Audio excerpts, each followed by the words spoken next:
Ku ingin selalu dekat, mendengar suaramu Bapa, lebih dari segalanya. Ku ingin mendengarmu, rahasia hatimu, hanya itu rinduku. Memilihmu bagian yang terbaik, selamanya tak akan terganti. Harta yang paling berharga hanya Kau Yesus selamanya.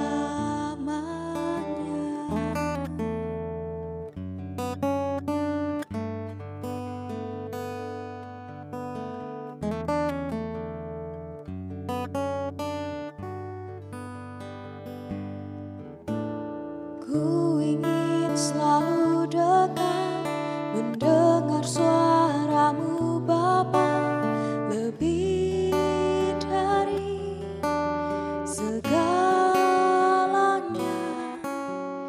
Ku ingin mendengarmu, rahasia hatimu, hanya itu rinduku.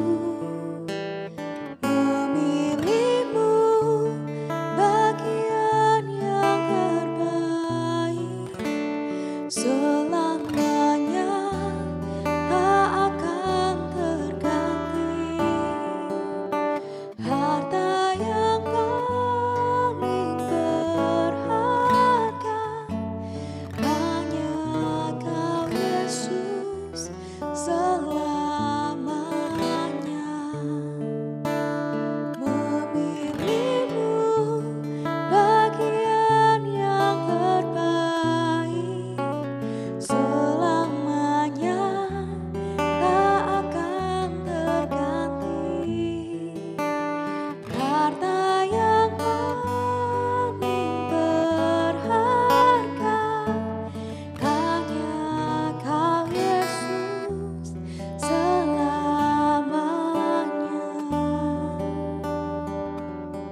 selamanya tak akan terganti.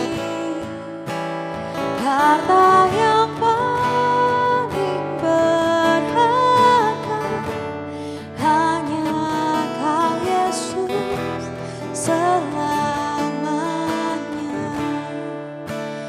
Harta yang paling berharga hanya Kau Yesus selamanya.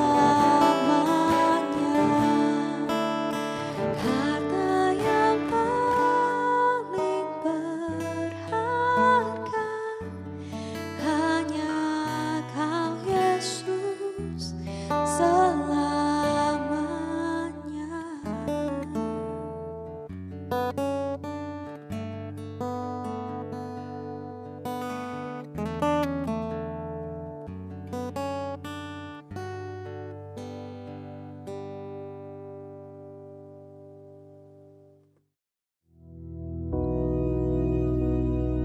Bapa kami yang di surga, dikuduskanlah namamu, datanglah kerajaan-Mu, jadilah kehendak-Mu di bumi seperti di surga. Berikanlah kami pada hari ini makanan kami yang secukupnya, dan ampunilah kami akan kesalahan kami, seperti kami juga mengampuni orang yang bersalah kepada kami. Dan janganlah membawa kami ke dalam pencobaan, tetapi lepaskanlah kami daripada yang jahat. Karena Engkaulah yang empunya kerajaan dan kuasa dan kemuliaan sampai selama-lamanya. Amin.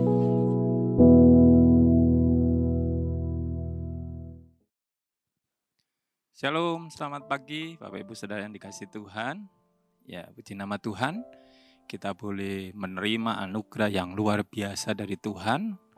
Kalau kita boleh membuka mata kita pagi hari ini, kita masih bisa menikmati segalanya. Ini kemurahan Tuhan yang diberikan oleh Tuhan kepada kita semuanya. Baik saudara yang dikasihi Tuhan, pagi hari ini kita sama-sama merenungkan kebenaran firman Tuhan. Yang pasti Tuhan itu baik, amin. Tuhan itu luar biasa kasih-Nya.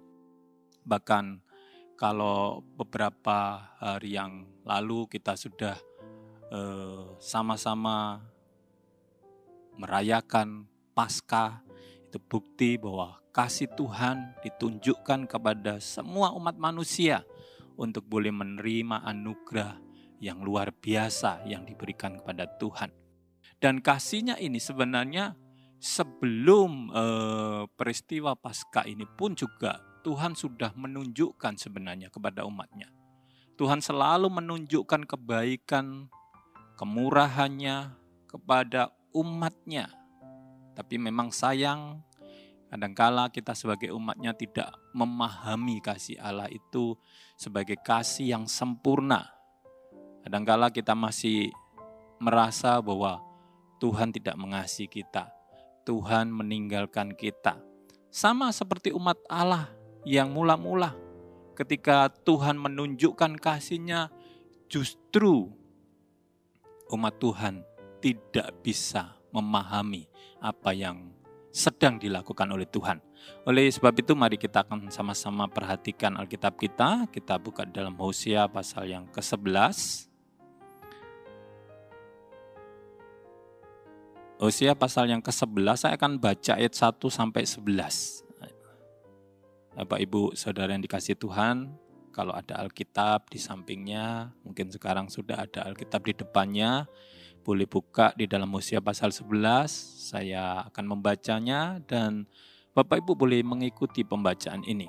Sehingga firman Tuhan boleh tertanam dalam hati kita dan itu boleh membangun iman kita. Puji nama Tuhan.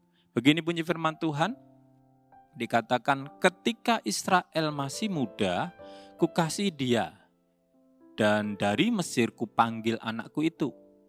Makin kupanggil mereka, makin pergi mereka itu dari hadapanku. Mereka mempersembahkan korban kepada para Baal dan membakar korban kepada patung-patung. Padahal akulah yang mengajarkan Efraim berjalan dan mengangkat mereka di tanganku. Tetapi mereka tidak mau insaf bahwa aku menyembuhkan mereka. Aku menarik mereka dengan tali kesetiaan, dengan ikatan kasih. Bagi mereka, aku seperti orang yang mengangkat kup dari tulang rahang mereka. Aku membungkuk kepada mereka untuk memberi mereka makan. Mereka harus kembali ke tanah Mesir dan Asyur akan menjadi raja mereka. Sebab mereka menolak untuk bertobat. Pedang akan mengamuk di kota-kota mereka, akan memusnahkan palang-palang pintu mereka, dan akan memakan mereka di benteng-benteng mereka. Umatku betah dalam membelakangi aku. Mereka memanggil kepada Baal dan berhenti meninggikan namaku. Masakan aku membiarkan engkau, hei Efraim? Menyerahkan engkau, hei Israel? Masakan aku membiarkan engkau seperti Abma, membuat engkau seperti Seboim? Hatiku berbalik dalam diriku, belas kasihanku bangkit serentak. Aku tidak akan melaksanakan murkaku yang menyala-nyala itu. Tidak akan membiarkan Efraim kembali, sebab aku ini Allah dan bukan manusia, yang kudus di tengah-tengahmu, dan aku tidak datang untuk menghanguskan. Mereka akan mengikuti Tuhan, ia akan mengaum seperti singa, sungguh ia akan mengaum. Maka anak-anak akan datang dengan gemetar dari barat, seperti burung dengan gemetar datang dari Mesir, dan seperti merpati dari tanah Asyur. Lalu aku akan menempatkan mereka lagi di rumah-rumah mereka. Demikianlah firman Tuhan. Puji nama Tuhan. Saudara yang dikasihi Tuhan, ini adalah sesuatu cerita, sesuatu isi hati Tuhan yang luar biasa yang disampaikan kepada kita, supaya kita bisa mengetahui gambaran siapa umat Tuhan. Inilah gambaran umat Allah waktu itu. Sebelum kita ada, kita lihat apa yang dilakukan oleh umat Allah adalah sesuatu yang justru membuat hati Tuhan itu terluka. Membuat hati Tuhan bersedih. Kenapa? Bayangkan dari awalnya Tuhan memanggil. Digambarkan ketika kita masih muda. Israel yang masih muda, Tuhan kasih, Tuhan memanggil. Tetapi apa yang dilakukan oleh Tuhan, bentuk perhatian Tuhan, bagaimana kasih setia Tuhan yang luar biasa menuntun mereka, memberikan kesembuhan, memberikan berkat, memberikan makan. Bahkan digambarkan dalam ayat yang keempat, aku membungkuk kepada mereka untuk memberi makan. Saudara, Tuhan menunjukkan gambaran bagaimana Tuhan sampai membungkuk untuk memberikan makan kepada umatnya. Ini merupakan satu ekspresi yang harusnya kita paham. Bagaimana kesungguhan Tuhan mengasihi umatnya. Sangat-sangat luar biasa. Saudara, kalau kita sama-sama merenungkan, saya yakin saudara mempunyai keluarga. Saudara pasti bisa membayangkan kalau sebuah keluarga, ada orang tua, ada anak. Sebagai orang tua yang benar gitu ya. Kita ngomong orang tua yang benar. Ketika mereka mendidik anaknya, dia akan mendidik dengan cara yang benar. Dia akan memperhatikan apa yang menjadi kebutuhan anaknya. Tidak ada orang tua yang di dunia ini pengen anaknya ya sudah hidup sesukanya. Mau salah, benar, ya sudah terserah. Pasti orang tua itu akan memikirkan yang terbaik. Bahkan kadangkala orang tua itu sempat berpikir anaknya ini belum waktunya bekerja, tapi sudah memikir bagaimana ya nanti ke depannya supaya anak saya bisa bekerja dan sebagainya. Dipersiapkan demikian rupa, sedemikian rupa. Karena memang orang tua tidak pengen anaknya mengalami sesuatu yang tidak baik. Ketika anaknya butuh sesuatu misalnya, ingat ketika kita butuh sesuatu dan kita ngomong kepada orang tua kita berusaha mencarikan. Bahkan kalau orang tua tidak punya duit gitu ya, tidak ada sesuatu yang bisa diberikan kepada kita. Orang tua itu sampai ngomong, ya tunggu, nanti kalau papa punya rezeki, saya belikan.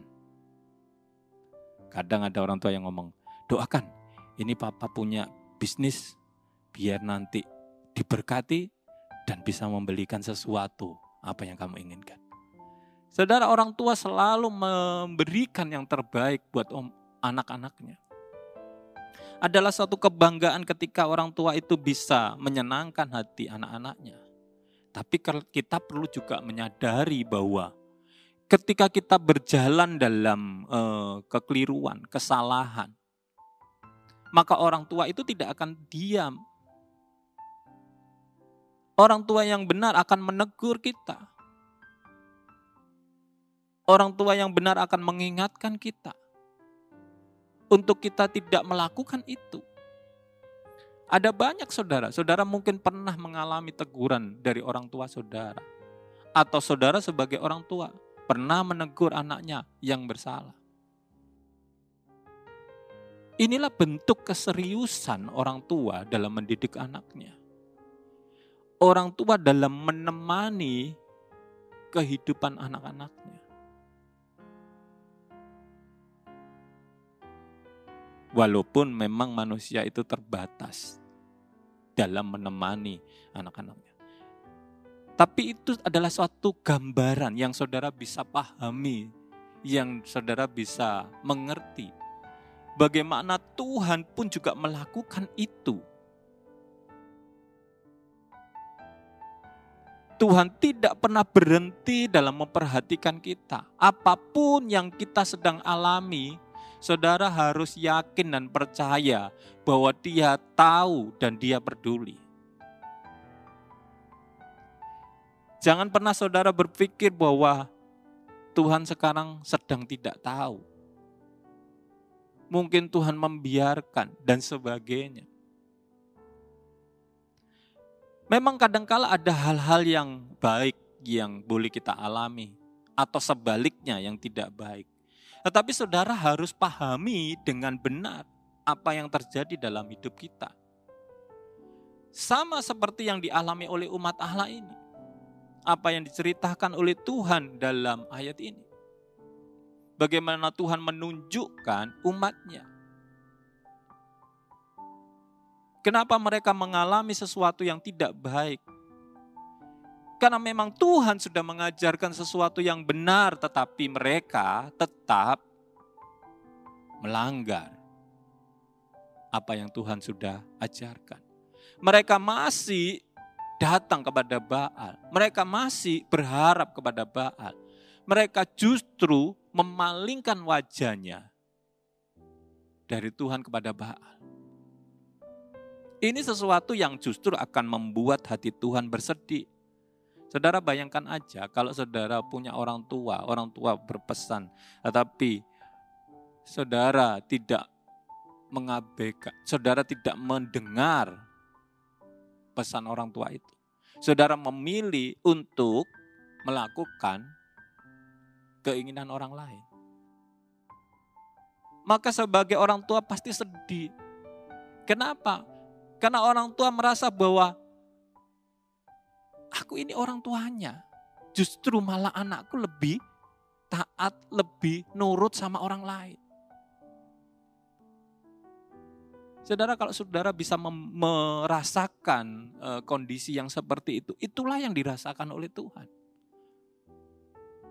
Seringkali umat Tuhan itu membelakangi Tuhan. Seringkali umat Tuhan itu justru melakukan apa yang tidak berkenan di hadapan Tuhan. Sehingga ada sesuatu yang harus dialami oleh umat Allah.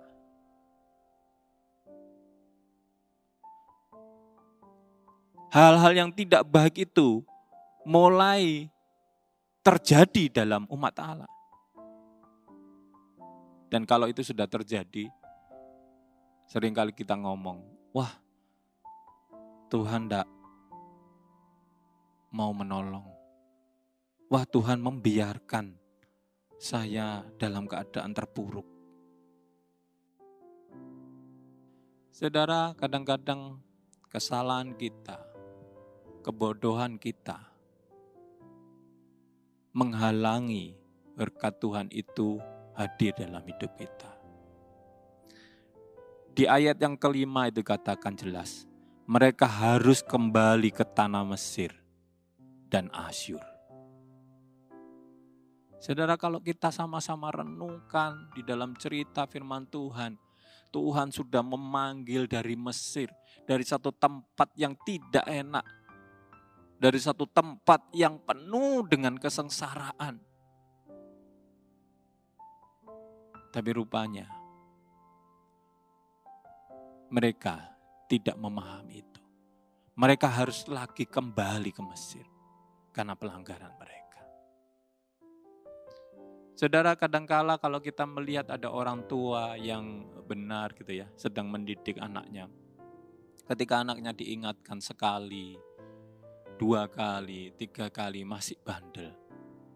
Kita melihat ada kalanya orang tua itu mendisiplin mereka. Terpaksa harus mendisiplin mereka. Dan ketika orang tua mulai mendisiplin anaknya demi kebaikan, anaknya menganggap bahwa itu adalah tindakan jahat. Ayahnya tidak mengasihi lagi dia. Saudara, inilah yang terjadi. Saya nggak tahu bagaimana dalam kehidupan kita ketika kita mengalami persoalan-persoalan dalam kehidupan ini. Yang pasti saudara harus merenung. Yang pasti saudara harus tahu bahwa Tuhan itu tetap baik. Saudara introspeksi, kenapa sampai mengalami ini? Gitu. Apapun keadaan saudara, Tuhan itu tetap baik. Tuhan itu bukan manusia. Tadi kalau kita baca di situ dikatakan, aku itu bukan manusia. Kalau manusia mungkin mempunyai keterbatasan dalam mengasihi sesamanya. Tetapi Allah, kasih-Nya itu luar biasa.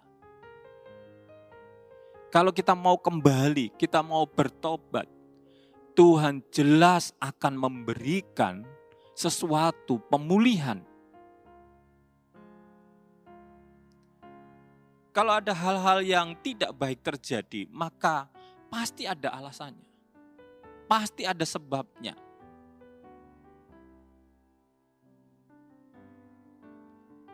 Karena Tuhan yang baik itu tidak pernah bertindak seperti apa yang dilakukan atau cara pandang manusia.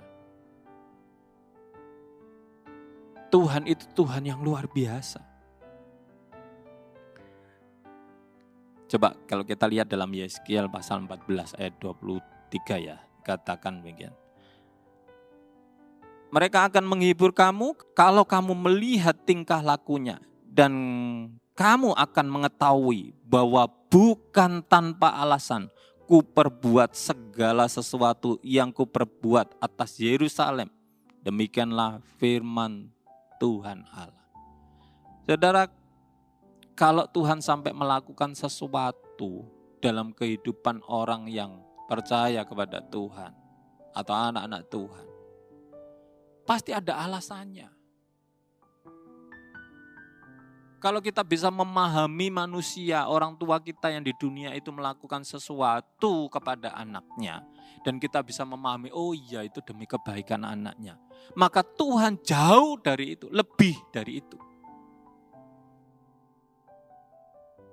Dia tidak pernah melakukan satu kesalahan.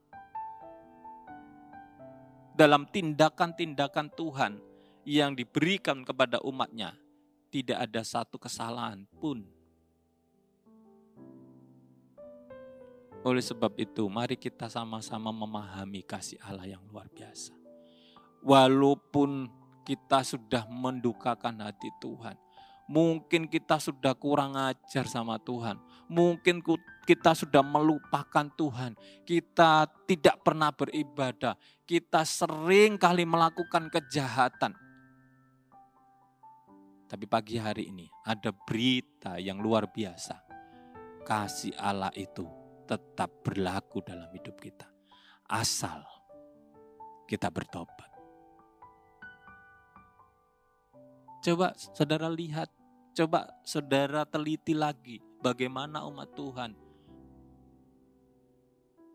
yang sudah dipanggil, yang sudah dikasihi, yang sudah disembuhkan, yang sudah dipelihara, kembali menyembah kepada Baal. Tapi Tuhan masih memberikan kesempatan. Tuhan masih memberikan yang terbaik. Ini sesuatu yang luar biasa. Coba ada satu ayat yang mungkin saudara akan lebih yakin dan diteguhkan lagi. Coba kita lihat di dalam ayat yang ke-8 ya, dalam Hosea pasal 11 tadi ya. Ayat yang ke-8, inilah hati Tuhan. Masakan aku membiarkan engkau, hei Efraim, menyerahkan engkau, hei Israel. Masakan aku membiarkan engkau seperti Atma, membuat engkau seperti Seboim. Hatiku berbalik dalam diriku, belas kasihanku bangkit serentak. Saudara, Tuhan tidak tega lihat kita.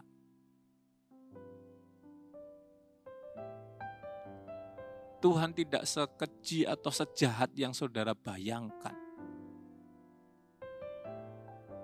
Dan Tuhan mampu memulihkan kembali apa yang sedang kita alami.